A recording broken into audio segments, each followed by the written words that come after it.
Hello everyone. हम लोगों ने winds and factors affecting the wind complete कर लिया था। Next we come on pressure belt. बहुत इंपॉर्टेंट टॉपिक हो जाता है क्योंकि बहुत सारे बेसिक कॉन्सेप्ट्स को समझने में ये हेल्प करता है। ठीक है। थोड़ा कंफ्यूजिंग टॉपिक रहेगा, इसीलिए पहले के जितने भी टॉपिक हमने कवर किए हैं वो अच्छे से पढ़िएगा और उसमें भी फुली कंसंट्रेशन के साथ देखिएगा। देखते हैं, सबसे पहले हम लोग देखें प्रेशर बेल्ट होता क्या है। प्रेशर बेल्ट की बात करते हैं। प्रेशर बेल्ट का मतलब होता है different zone of homogeneous horizontal pressure on earth surface। homogeneous and horizontal pressure के जो जोन होते हैं अर्थ सरफेस पे, उसे हम लोग क्या बोलते हैं, प्रेशर बेल्ट। देखें, समझे इस चीज को। सपोज करें ये अर्थ है और अर्थ में ये इक्वेटर है। इक्वेटर कहाँ पे होता है, 0 डिग्री पे। तो यदि इक्वेटर पे हम बात करें, सबसे ज़्यादा सनलाइट जो सन की 90 डिग्री पे आती है वो कहाँ पे आती है, इक्वेटर पे। तो इस सभी जगह पे टेम्परेचर जो रहेगा वो क्या रहेगा, सेम। और टेम्परेचर सेम होने की वजह से लगभग लगभग इक्वेटर के अराउंड वाले एरिया में सभी जगह पर प्रेशर भी सेम रहेगा। तो ये जो मैंने एक लाइन ड्रॉ की, जो एक बेल्ट ड्रॉ किया, ये पूरा जो एरिया है इस सभी जगह पे प्रेशर इक्वल होता है और इस इक्वल प्रेशर वाले एरिया को ही हम लोग बोलते हैं प्रेशर बेल्ट। क्लियर। इसीलिए हम लोगों ने बोला प्रेशर बेल्ट क्या होगा, होमोजेनस। होमोजेनस मतलब same pressure. Horizontal pressure, horizontal मतलब यदि हम अर्थ सरफेस के पैरेलल मूव करें तो अर्थ सरफेस के पैरेलल मूव करने पे जहाँ जहाँ पे हमें सेम प्रेशर मिलता है उस पूरे एरिया को हम लोग क्या बोलेंगे, प्रेशर बेल्ट। क्लियर है। ठीक है। ये मैंने ऐसा स्ट्रेट बनाया हुआ है, जरूरी नहीं ये स्ट्रेट हो। क्लियर। ये कैसा भी हो सकता है। सपोज करो ये अर्थ है तो इसमें सेम प्रेशर ऐसे भी हो सकता है। ठीक है, सेम प्रेशर ऐसे भी हो सकता है। तो कैसे भी हो सकता है, लेकिन जिस भी शेप में ये रहेगा, जो सेम प्रेशर वाला एरिया रहेगा उसे हम लोग क्या बोलेंगे, प्रेशर बेल्ट। क्लियर। अभी इतना ही ध्यान रखें, बाकी हम लोग देखेंगे। तो देखें, प्रेशर बेल्ट की यदि बात करें तो होमोजेनस एंड हॉरिजॉन्टल प्रेशर जहाँ पे है उस सभी एरिया को हम लोग क्या बोल देंगे, प्रेशर बेल्ट बोल देंगे। प्रेशर बेल्ट कितने टाइप के होंगे, दो टाइप के हो जाएंगे, थर्मल डायरेक्ट प्रेशर बेल्ट और thermal indirect pressure belt. Thermal direct का मतलब क्या होता है, ऐसे प्रेशर बेल्ट जो कि डायरेक्ट इफेक्ट ऑफ टेम्परेचर से बनते हैं। जहाँ पे टेम्परेचर का डायरेक्टली इफेक्ट होता है उससे यदि बनेंगे तो उसे हम लोग क्या बोल देंगे, थर्मल डायरेक्ट प्रेशर बेल्ट। और दो प्रेशर बेल्ट ऐसे होते हैं जो कि टेम्परेचर के डायरेक्ट इफेक्ट से नहीं बनते, कहीं ना कहीं इनडायरेक्टली रोल किसका होता है, टेम्परेचर का ही, बट डायरेक्ट इफेक्ट नहीं होता, इसलिए हम उसे क्या बोलते हैं, थर्मल इनडायरेक्ट। और यहाँ पे डायरेक्ट इफेक्ट केवल किसका होता है, टेम्परेचर का। ये और थर्मल इनडायरेक्ट में कुछ ना कुछ डायनेमिक एक्टिविटीज़ भी होती हैं। डायनेमिक एक्टिविटीज़ भी होती हैं। क्लियर। तो डायनेमिक एक्टिविटीज़ होंगी, टेम्परेचर का डायरेक्टली इफेक्ट नहीं होगा, उसे हम लोग बोलेंगे thermal indirect pressure belt. Clear है। अभी देखते हैं प्रेशर बेल्ट्स की बात करें, कितने टाइप के प्रेशर बेल्ट हो जाएंगे। तो अर्थ पर 7 प्रेशर बेल्ट होते हैं। कितने हो जाएंगे, 7। ये डायरेक्टली याद रख लीजिएगा, 7 प्रेशर बेल्ट होंगे। ठीक है। देखिए, इनको याद रखने के लिए बहुत इजी वे में यदि मैं बात करूं तो ये हमारा अर्थ है। अर्थ पे ये इक्वेटर। क्लियर। इक्वेटर हुआ तो एक प्रेशर बेल्ट रहता है इक्वेटर पे और जो कि लो प्रेशर बेल्ट रहता है। कैसा रहता है, लो प्रेशर बेल्ट। एक प्रेशर बेल्ट हो जाएगा इक्वेटर के थोड़ा ऊपर, तो इक्वेटर के ऊपर कौन सा एरिया आ जाएगा, सब ट्रॉपिकल। कौन सा एरिया आएगा, सब ट्रॉपिकल। तो इसे हम लोग बोलते हैं सब ट्रॉपिकल प्रेशर बेल्ट और ये होता है हाई प्रेशर। ठीक है। इसके बाद में थोड़ा और ऊपर चलेंगे हम लोग तो यहाँ पे आ जाएगा सब पोलार। पोल से थोड़ा नीचे है इसलिए कौन सा हो जाएगा, सब पोलार। और ये होता है लो प्रेशर। क्लियर। और इसके बाद फिर से यहाँ पे हम लोग आ जाएंगे तो ये हो जाता है पोलार और ये हो जाएगा फिर से हाई प्रेशर बेल्ट। तो देखिए, 4 प्रेशर बेल्ट मैंने यहाँ पे ड्रॉ किया है 0 डिग्री पे लगभग। ठीक है। तो ये कौन सा हो जाएगा, लो प्रेशर होता है। ठीक है। यहाँ पे देखें, इसका जो एंगल होता है ये अराउंड 0 डिग्री रहता है। ये वाला जो होता है 30 से 35 के अराउंड रहता है। ये प्रेशर बेल्ट 60 टू 65 के अराउंड रहेगा और ये हो जाएगा 80 टू 90। क्लियर? तो 0, 30, 60, 80 टू 90 ये रफली हैं, एग्जैक्ट इन्हीं लोकेशन पर नहीं होता, इन एंगल या फिर इन ट्रॉपिक्स के अलोंग रहते हैं ये। ठीक है, तो देखें अभी हम लोगों ने देखे 4 प्रेशर बेल्ट कौन कौन से हो जाएंगे। एक तो इक्वेटर पे, इक्वेटर का प्रेशर बेल्ट है, यहाँ पे कैसा होता है, लो प्रेशर। एक होता है सब ट्रॉपिकल एरिया का प्रेशर, ये कैसा होता है, हाई प्रेशर। एक होता है सब पोलार एरिया का प्रेशर, ये कैसा हो जाएगा, लो प्रेशर। और एक हो जाएगा पोलार एरिया का प्रेशर बेल्ट, वो कैसा हो जाएगा, हाई प्रेशर वाला। क्लियर? तो 4 हुए, एक इक्वेटर पे है और 3 नॉर्दर्न हेमिस्फीयर में है। सेम ऐसे ही 3 सदर्न हेमिस्फीयर में हो जाते हैं। तो टोटल कितने हो जाएंगे, 3 ऊपर 3 नीचे और एक इक्वेटर का, total 7 pressure belts are there. Clear? ये सभी प्रेशर बेल्ट को हम लोग डिटेल में पढ़ेंगे कि कौन सा प्रेशर बेल्ट कैसे फॉर्म होता है और कौन से प्रेशर बेल्ट में क्यों हाई प्रेशर होता है और कौन सा प्रेशर बेल्ट लो प्रेशर वाला होता है। ठीक है, अभी जस्ट आपको याद क्या रखना है, इनका सीक्वेंस। ठीक है, पहले सीक्वेंस देखें, 0 डिग्री पे इक्वेटोरियल लो प्रेशर बेल्ट। देखें इक्वेटर पे है और लो प्रेशर है, तो इसे हमने क्या बोल दिया, इक्वेटोरियल लो प्रेशर बेल्ट। इसे हम क्या बोलेंगे, सब ट्रॉपिकल हाई प्रेशर बेल्ट। इसको क्या बोल देंगे, सब polar low pressure belt, and it is called polar high pressure belt. I think ये क्लियर होगा सारी चीजें। तो यहाँ पे देखें वही जो मैंने ड्रॉ करके बताया आपको, ये देखें 0 डिग्री के अराउंड, मतलब 5 डिग्री से कौन सा हो जाएगा, equatorial low pressure belt. Clear? इसके बाद 25, 35, 30 के अराउंड कौन सा हो जाएगा, mid latitude high pressure belt, या फिर इसको बोला जाता है सब tropical high pressure belt. Clear? ये हो जाएगा सब पोलार लो प्रेशर बेल्ट 60 के अराउंड, और 80 टू 90 कौन सा रहता है, पोलार हाई प्रेशर बेल्ट। ये सारा डायग्राम आपके में बना हुआ है, आपके नोट्स में देख लीजिएगा। ठीक है, तो आई थिंक ये क्लियर हुआ होगा प्रेशर बेल्ट कौन कौन से होते हैं और कैसे होते हैं। क्लियर है? 7 प्रेशर बेल्ट है, एक तो होता है इक्वेटोरियल लो प्रेशर बेल्ट, और 3 ऊपर हो जाएंगे 3 नीचे रहेंगे। ऊपर वाले कौन से होंगे, सब ट्रॉपिकल हाई प्रेशर बेल्ट, सब पोलार लो प्रेशर बेल्ट और पोलार हाई प्रेशर बेल्ट। और सेम ऐसे ही 3 कहाँ होते हैं, सदर्न हेमिस्फीयर में। क्लियर है? तो ये सारी चीज क्लियर हुई। हम लोगों ने देखा 7 प्रेशर बेल्ट होते हैं, कौन कौन से प्रेशर बेल्ट होते हैं और उनकी लोकेशन क्या होती है। प्रेशर बेल्ट हमने क्या कहा, pressure belt are area of homogeneous pressure. ठीक है, homogeneous and horizontal pressure. Clear है? अब देखते हैं नेक्स्ट चीज। पहले प्रेशर बेल्ट की बात करेंगे हम लोग, जिसे हमने बोला इक्वेटोरियल लो प्रेशर बेल्ट। ये वाला प्रेशर बेल्ट जो है वो कौन सा है, इक्वेटोरियल लो प्रेशर बेल्ट है। ठीक है, ये देखिए lies between 5 degree north to 5 degree south, ये क्लियर है। नेक्स्ट बात करते हैं, trade wind converse to this belt, so it is also called ITCZ। 2018 का शायद ये क्वेश्चन है प्रीलिम्स का, ITCZ का फुल फॉर्म आया था, इंटर ट्रॉपिकल कन्वर्जेंस जोन। क्यों कहते हैं मैं आपको ये बाद में बताऊंगा अभी। ठीक है, intense heat air get warm over equatorial region. This movement of air form low pressure at surface and high pressure at upper tropospheric region। ठीक है, ये सारी चीज क्या कहना चाह रही है ये मैं आपको यहाँ पे बताता हूँ। देखिए ये अर्थ है,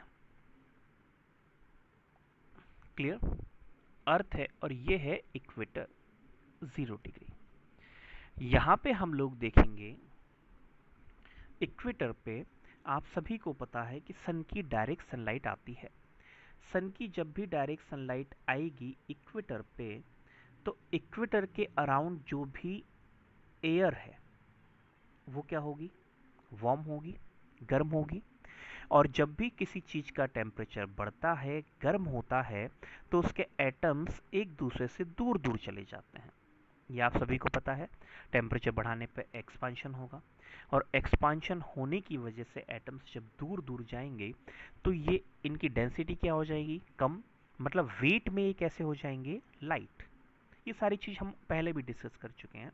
ठीक है, समझने का ट्राई कीजिए कि यदि सन की डायरेक्ट सनलाइट आ रही है, टेम्परेचर ज़्यादा होगा, टेम्परेचर की वजह से एक्सपांशन होगा, और एक्सपांशन की वजह से एटम्स दूर दूर गए तो उसका वेट क्या होगा, कम, और किसी भी चीज़ का वेट यदि कम होगा तो वो कहाँ मूव करेगी? अर्थ सरफेस से ऊपर की तरफ। क्लियर है? अर्थ सरफेस से ऊपर की तरफ मूव करेगी। ठीक है, मतलब जो अर्थ पहले अर्थ सरफेस पे हुआ करती थी वो कहाँ पहुंच गई? ऊपर, मतलब अपर ट्रोपोस्फेयर में, अपर ट्रोपोस्फेयर में पहुंच गई। इतना चीज क्लियर है? अपर ट्रोपोस्फेयर में पहुंच गई। कहाँ की एयर? सरफेस की एयर। क्लियर हो रहा है? हमने देखा है अर्थ के चारों तरफ एक क्या होता है? एटमॉस्फेयर होता है जिसकी बहुत सारी लेयर होती हैं। तो अपर ट्रोपोस्फेयर में जैसे ही एयर पहुंच जाएगी तो यहाँ पे ये चीज़ देखिए, इस जगह की जो एयर थी वो यहाँ पहुंची, यहाँ से एयर यहाँ पहुंची, तो यहाँ पे सरफेस पे एयर खत्म हो गई। तो यहाँ पे अब बताएं प्रेशर कैसा क्रिएट होगा, लो या हाई? ऑब्वियसली एयर यहाँ से ऊपर पहुंच गई है तो यहाँ पे कैसा प्रेशर बनेगा? Low pressure. और यहाँ पे एयर पहुंच गई है तो यहाँ प्रेशर कैसा बनेगा? High pressure. आई थिंक ये सारी चीज़ क्लियर हो रही होंगी आपको। एक बार मैं फिर से आपको सारी चीज़ बता देता हूँ। ये देखें, यहाँ पे हम लोग बात करते हैं, ये अर्थ, अर्थ पे ये इक्वेटर, इक्वेटर पे जब डायरेक्ट सनलाइट आएगी टेम्परेचर यहाँ का क्या होगा? इंक्रीज होगा। तो यहाँ की जो एयर है वो धीरे धीरे ऊपर मूव करेगी क्योंकि इसका टेम्परेचर जो था वो क्या हो गया? ज़्यादा, तो इसका वेट क्या हो गया? कम। इसी की वजह से यहाँ से एयर गायब हो गई है तो यहाँ पे लो प्रेशर बन जाएगा क्योंकि एयर खत्म हो गई। लेकिन अपर ट्रोपोस्फेयर में यहाँ पे क्या बन जाएगा? High pressure. आई थिंक ये सारी चीज़ क्लियर है। तो देखिए पूरे के पूरे इक्वेटर पे कौन सा प्रेशर रहेगा? Low pressure. और इसे हम लोग क्या बोल देंगे? Equatorial low pressure belt. Clear है? तो इसे हमने क्या बोला? Equatorial low pressure belt. तो आई थिंक ये क्लियर होगा सारी चीज़ें। तो ये बीच वाला जो कौन सा होता है? Equatorial low pressure belt. Done. Next बात करते हैं। ये देखें, ये अर्थ है। इक्वेटोरियल लो प्रेशर बेल्ट क्यों फॉर्म होता है ये हमने सारी चीज़ क्लियर कर लिया। ठीक है, इक्वेटोरियल लो प्रेशर बेल्ट के चारों तरफ, दोनों तरफ कौन सा बेल्ट होता है? ये होता है सब ट्रॉपिकल हाई प्रेशर बेल्ट। यहाँ पे भी हो जाएगा सदर्न हेमिस्फीयर का सब ट्रॉपिकल हाई प्रेशर बेल्ट। आप सभी को ये बहुत अच्छे से पता है, हमने विंड्स में पढ़ा है कि विंड कहाँ से कहाँ मूव करती हैं? High pressure to low pressure. ठीक है, सब ट्रॉपिकल हाई प्रेशर बेल्ट क्यों बनता है ये मैं आगे बताऊंगा। अभी जस्ट ध्यान रख लीजिए कि यहाँ पे हाई प्रेशर है और यहाँ पे क्या है? Low pressure. तो विंड हमेशा कहाँ जाएगी? हाई से लो। तो बताइए 30 डिग्री से 0 डिग्री के बीच का जो एरिया है यहाँ पे विंड कहाँ मूव करेगी? High to low. तो हाई कहाँ पे? इधर। लो कहाँ पे? इधर। तो यहाँ से यहाँ विंड ऐसे मूव करती है। इसकी डायरेक्शन थोड़ी चेंज होती है। अभी जस्ट समझने के लिए याद रखिए कि हाई प्रेशर से कहाँ मूव करेगी? Low pressure. सेम ऐसे ही यहाँ पे भी हाई प्रेशर से कहाँ मूव करेगी? Low pressure. क्लियर? तो दोनों हाई प्रेशर से लो प्रेशर की तरफ विंड मूव करती है और दोनों तरफ से विंड, अपर नॉर्दर्न हेमिस्फीयर से और सदर्न हेमिस्फीयर से विंड मूव कर रही है इक्वेटर की तरफ और यहाँ पे आके कन्वर्ज हो रही है। And that is why this belt is also known as inter tropical convergence zone, क्योंकि यहाँ पे एयर कन्वर्ज हो रही है। यहाँ पे आप देख सकते हैं एयर दोनों तरफ से क्या हो रही है? कन्वर्ज हो रही है। इसीलिए इसे क्या कहा जाता है? Inter tropical convergence zone. I think मैं क्लियर हुआ होगा। तो इक्वेटोरियल लो प्रेशर वाला जो एरिया होता है, इस तरफ दोनों ही एयर, दोनों साइड की एयर नॉर्दर्न हेमिस्फीयर से हो और चाहे वो सदर्न हेमिस्फीयर से हो, वो कन्वर्ज होती हैं towards the equator and that is why the equatorial low pressure belt is also called inter tropical convergence zone. ITCZ बहुत इंपॉर्टेंट टर्म होती है, एमपीपीएससी में ऑलरेडी पूछी गई है और हमें आगे बहुत बार ये काम आएगी। क्लियर? नेक्स्ट बात करते हैं। The region of low pressure at earth surface is called equatorial low pressure belt. Equatorial low pressure belt is also called doldrum because of peaceful and calm air movement. Cyclones are not formed at equator because of negligible Coriolis force. ठीक है, ये सारे दो तीन points जो हैं आपको आगे के लेक्चर्स में समझ में आ जाएंगे। अभी इनको जस्ट याद कर लीजिए, इनका एक्सप्लेनेशन आगे के लेक्चर्स में आपको मिल जाएगा।